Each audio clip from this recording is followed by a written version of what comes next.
আজকে তোমাদের বলবো এমন একটা ঘটনা যা ভারতের অপরাধ আইনের ইতিহাসের ভিতকে টলিয়ে দিয়েছিল ভয়ানকভাবে। যে ঘটনা হার মানায় হলিউডের কোনো ভয়াবহ হরর সিনেমাকেও। যে ঘটনার বিবরণ শুনলে রীতিমতো ভয়ে শিউরে উঠতে হয়। হ্যাঁ, আজ আমরা বলবো জলি জোসেফ ওরফে সায়ানাইড জলির কথা। 2018 সালের এক ব্যস্ত দিনে হঠাৎ পুলিশের গাড়ি এসে থামল পুরাথাই গ্রামের সেন্ট লর্ড চার্চের পাশে গ্রেভ ইয়ার্ডের কাছে। শুরু হলো কবর খোঁড়া। 6টি কবর থেকে টেনে বার করে আনা হলো 6টি মৃতদেহ। আশেপাশে ভিড় জমল লোকজনের। সবার মুখে প্রশ্নচিহ্ন, কি করছে পুলিশ? কাদের মৃতদেহ এইভাবে টেনে তুলল ওরা? উদ্দেশ্যটাই বা কি? মিডিয়ার কাছে খবর গেল। সারা দেশের মিডিয়া হামলে পড়ল এই খবরে। এর কিছুদিনের মধ্যেই গ্রেফতার হলেন এলাকার এক অভিজাত ফ্যামিলির পুত্রবধূ জলি জোসেফ। উচ্চশিক্ষিত এবং এলাকায় সকলের ভীষণ প্রিয় জলিকে কেন গ্রেফতার করল পুলিশ? কি ছিল সেদিন পুলিশের ষড়যন্ত্র? চলো শুরু করা যাক। তবে তার আগে যারা আমাদের চ্যানেলটা এখনো সাবস্ক্রাইব করনি তারা সাবস্ক্রাইব করে পাশে থেকো। সেই সঙ্গে লাইক, শেয়ার, কমেন্ট করতে ভুলো না। তোমাদের একটা লাইক আমাদের এই খাটনির পুরস্কার, আমাদের অনুপ্রাণিত করে এগিয়ে যেতে। And the murky Kerala cyanide murder cases have created ripples in the state. Many husbands, families. Jolly is being now taken around to various places in Kozhikode by a huge team of around 100 police personnel.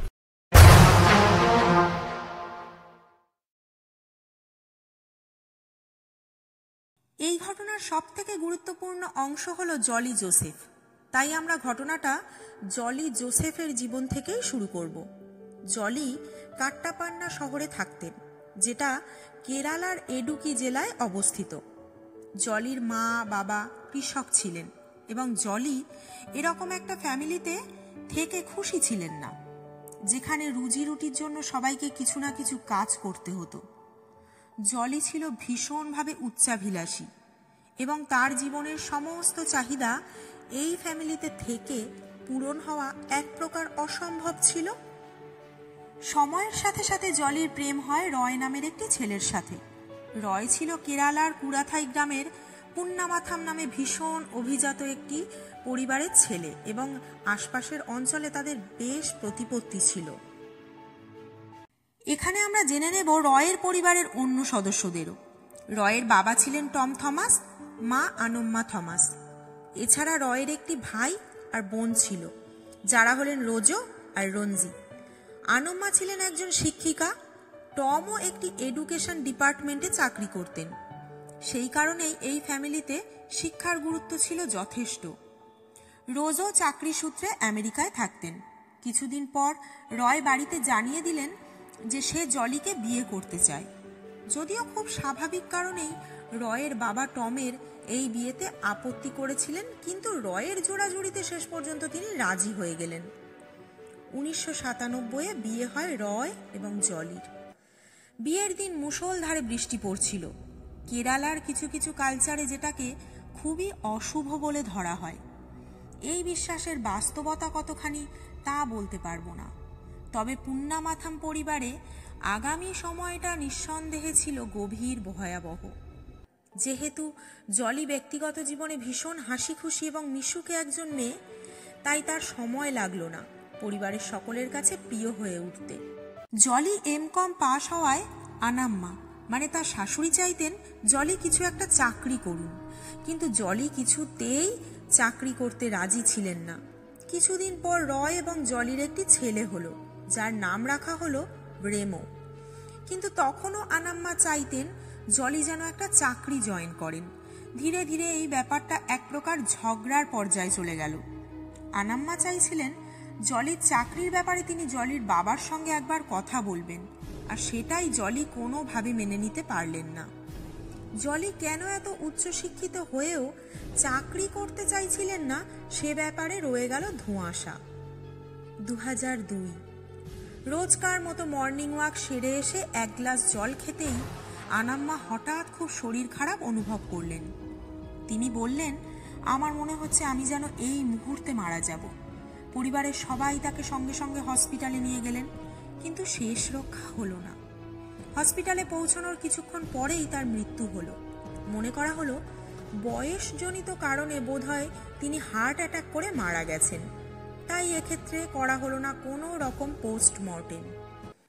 আনাম্মার মৃত্যুর পর সংসারের সমস্ত দায়ভার জলি নিজের হাতে তুলে নিলেন, ঠিক যেভাবে এতদিন সবকিছু সামলাচ্ছিলেন তার শাশুড়ি আনাম্মা। কিছুদিন পরে জলি রঞ্জিকে হঠাৎ জানালেন যে তার মা তার জন্য কিছু গয়না আর টাকা রেখে গেছেন, এর থেকে বেশি তুমি এই সংসার থেকে আর কিছুই পাবে না। এরপর থেকেই দিন দিন রঞ্জির প্রতি জলির ব্যবহার কেমন যেন খারাপ হতে শুরু করলো। একটা সময় পরে গিয়ে জলির মনে হলো তার শাশুড়ি আনাম্মা মানুষের এত রেসপেক্ট পেতেন, তার কারণ হচ্ছে তিনি একজন স্কুল টিচার ছিলেন। জলির মনে হলো আমারও সেই রেসপেক্টটা পাওয়া দরকার। কিছুদিনের মধ্যে জলি একটা চাকরিও পেয়ে গেলেন, national institute of technology, Calicut. Guest lecturer হিসেবে যোগ দিলেন জলি।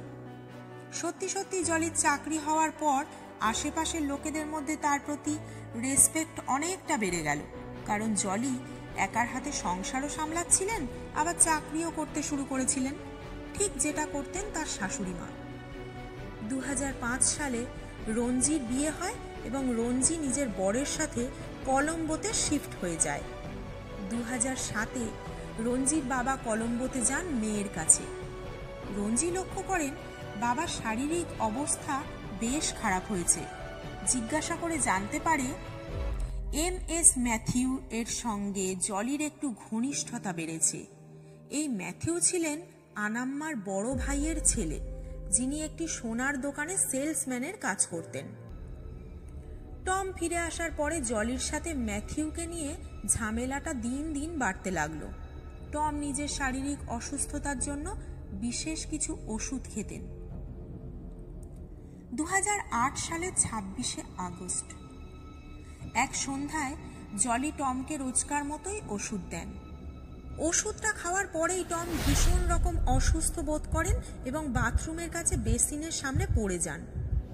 জলি যখন লোকজনকে ডাকাডাকি করেন হসপিটালে নিয়ে যাওয়ার ব্যবস্থা করবার জন্য, ততক্ষণে টম মানে জলির শ্বশুর মশাই প্রাণ হারিয়েছেন। এখানেও মনে করা হয় বয়সজনিত কারণেই হয়তো ওনার মৃত্যু হয়েছে, তাই কোনো রকম পোস্টমর্টেম হয় না।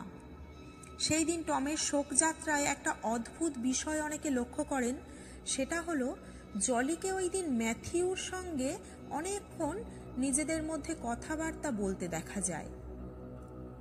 এরপর কেটে যায় অনেকটা সময়। জলির বর রয়ের বিজনেসে এই সময় বেশ মন্দা দেখা দেয় এবং সেটা নিয়ে দুজনের মধ্যে শুরু হয় ঝামেলা। ঝামেলা এতটাই বেড়ে গেল যে জলি রয়কে ডিভোর্স দিয়ে দিতে চাইলেন। এরই মধ্যে আবার জলি রোজো আর রঞ্জিকে একটা দলিল পাঠালো, যেটা নাকি টমের করা দলিল ছিল। দলিলে বলা হয় টমের সমস্ত সম্পত্তি তার ছেলে রয় এবং পুত্রবধূ জলি পাবেন, আর কেউ কিচ্ছু পাবেন না। অদ্ভুত বিষয়টা হলো এই দলিলে না ছিল কোনো স্ট্যাম্প, না কোনো উইটনেসের সিগনেচার। তা সত্ত্বেও রোজো এবং রঞ্জি এই দলিলটি অ্যাকসেপ্ট করে নেন। জলি আর রয়ের এই ঝামেলার মধ্যেই রয় একদিন জানতে পারলেন জলি আর ম্যাথিউর অ্যাফেয়ারের কথা। ব্যাপারটা ওদের সংসারে আরো বেশি আগুন জ্বালিয়ে দিল। 9 সেপ্টেম্বর 2011 রাতে রয়কে ছোলার কারি খেতে দিলেন জলি। খেতে খেতেই রয় ভীষণ অসুস্থ বোধ করেন। খেয়ে উঠে উনি বাথরুমে ঢোকেন এবং বাথরুমের ভেতরেই তার মৃত্যু হয়। ব্যাপারটা ঠিক মেনে নিতে পারলেন না রয়ের এক মামা, ওনার নামও ছিল ম্যাথিউ। তিনি উঠে পড়ে লাগলেন রয়ের মৃত্যুর পোস্টমর্টেম করানোর জন্য, কারণ মাত্র 40 বছর বয়সে রয়ের কোনো শারীরিক অসুস্থতার কারণে মৃত্যু হতে পারে এটা তিনি মানতে পারছিলেন না। পোস্টমর্টেমে উঠে আসে এক চাঞ্চল্যকর তথ্য। বলা হয় রয়ের মৃত্যু হয়েছিল সায়ানাইড পয়জনিং থেকে। কারণ হিসেবে মনে করা হয় রয় ব্যবসায়িক কারণে দেনায় ডুবে গিয়েছিলেন অনেকটাই, মানসিকভাবে ভীষণ রকম ভেঙে পড়েছিলেন, তাই তিনি হয়তো সুইসাইড করে নিজেকে শেষ করে দিয়েছেন। পুলিশও এটাকে সুইসাইড মনে করে কেস বন্ধ করে দিল। মাসখানেক কেটে যাওয়ার পর রোজো আর রঞ্জির মনে এবার রয়ের সুসাইডের ব্যাপারটা নিয়ে সন্দেহ জাগল। কারণ যে রয় দেনার দায়ে এইভাবে সুইসাইড করলেন, তার পাওনাদাররা এতদিনেও একজনও তাদের কাছে আসেননি রয়ের ধার করা টাকা শোধ নিতে চেয়ে।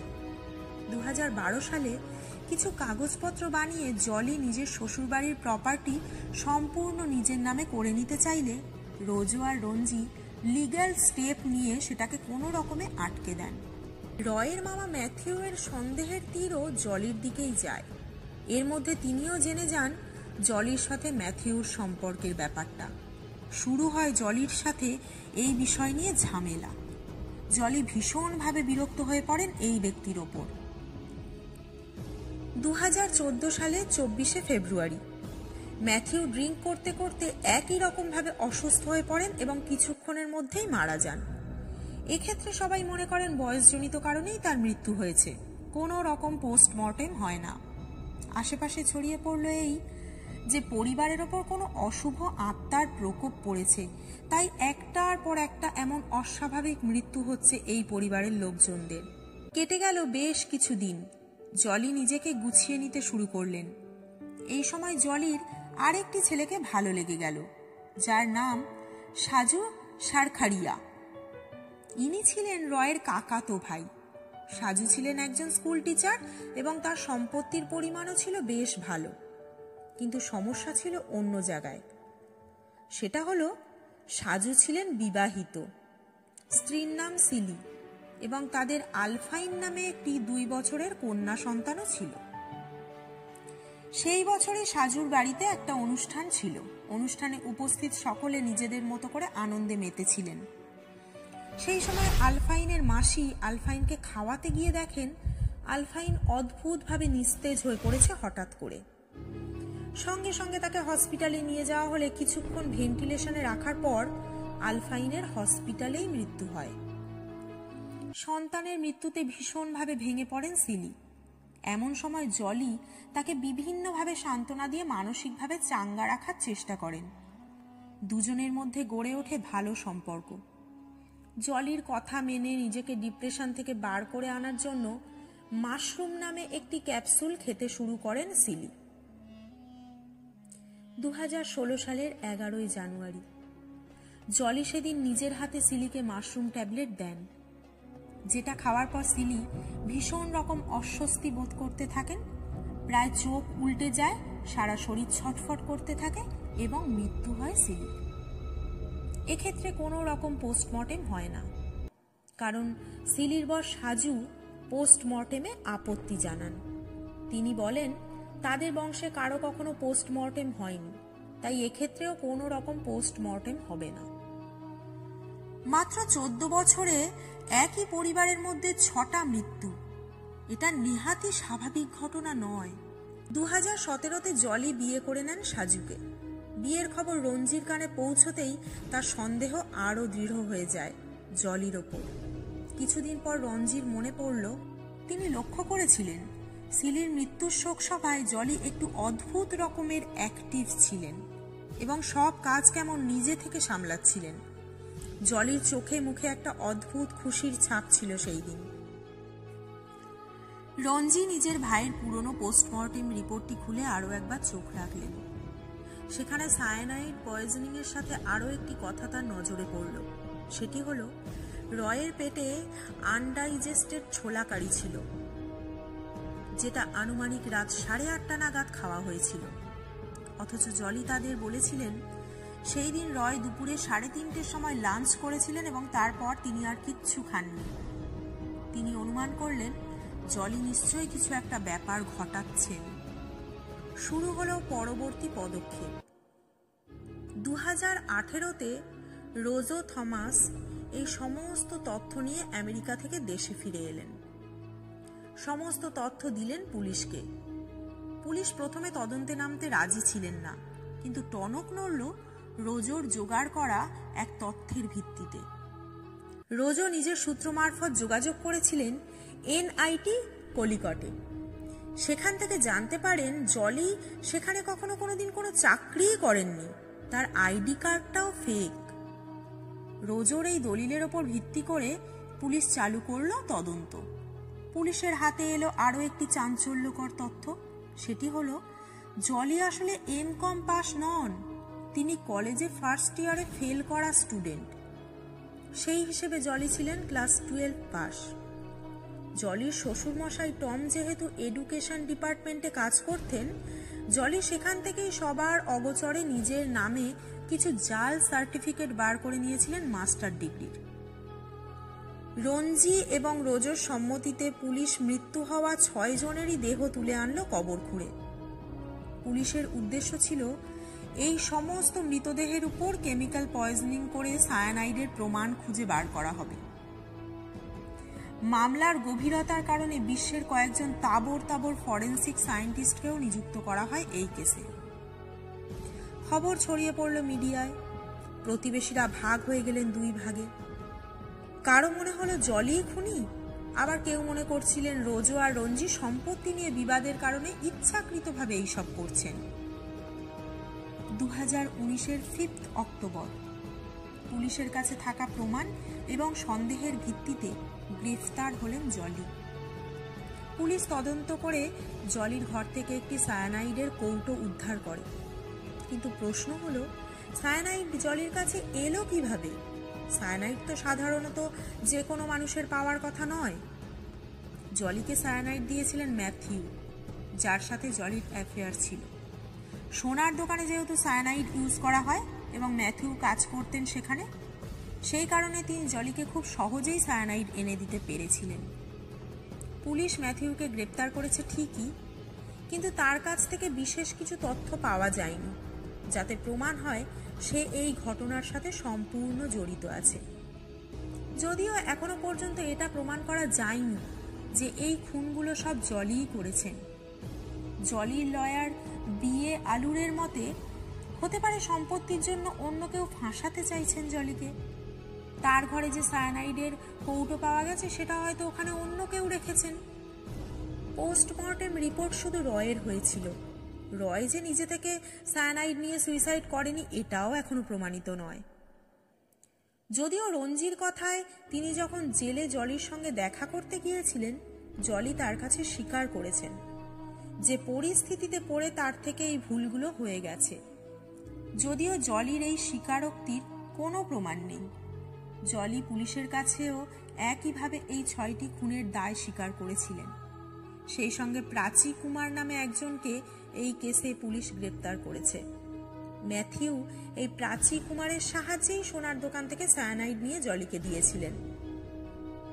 জলির স্বীকারোক্তি এবং বাকি সায়েন্টিফিক কিছু তথ্যের ওপরে ভিত্তি করে পুলিশ 1 জানুয়ারি 2020-তে 1800 পাতার একটা লম্বা চার্জশিট ফাইল করেছিলেন জলি জোসেফের বিরুদ্ধে, যার শুনানি এখনো চলছে। জলি 2021 সালে কেরালা হাইকোর্ট থেকে বেল পেয়েছিলেন, কিন্তু কেরালা সরকার হাইকোর্টের এই রায়কে চ্যালেঞ্জ জানিয়ে সুপ্রিম কোর্টে আপিল করে এবং সুপ্রিম কোর্ট থেকে জলির এই বেল খারিজ করে দেওয়া হয়। ফেব্রুয়ারি 2023 এই কেসে উঠে আসে একটি নতুন দিক, যেখানে জানা যায় কবর থেকে তুলে আনা 6টি দেহের মধ্যে 4টি পরীক্ষা করা হয়েছে, যাদের কোনোটাতেই সায়ানাইড পাওয়া যায়নি। বাকি দুটো এখনো পরীক্ষা চলছে।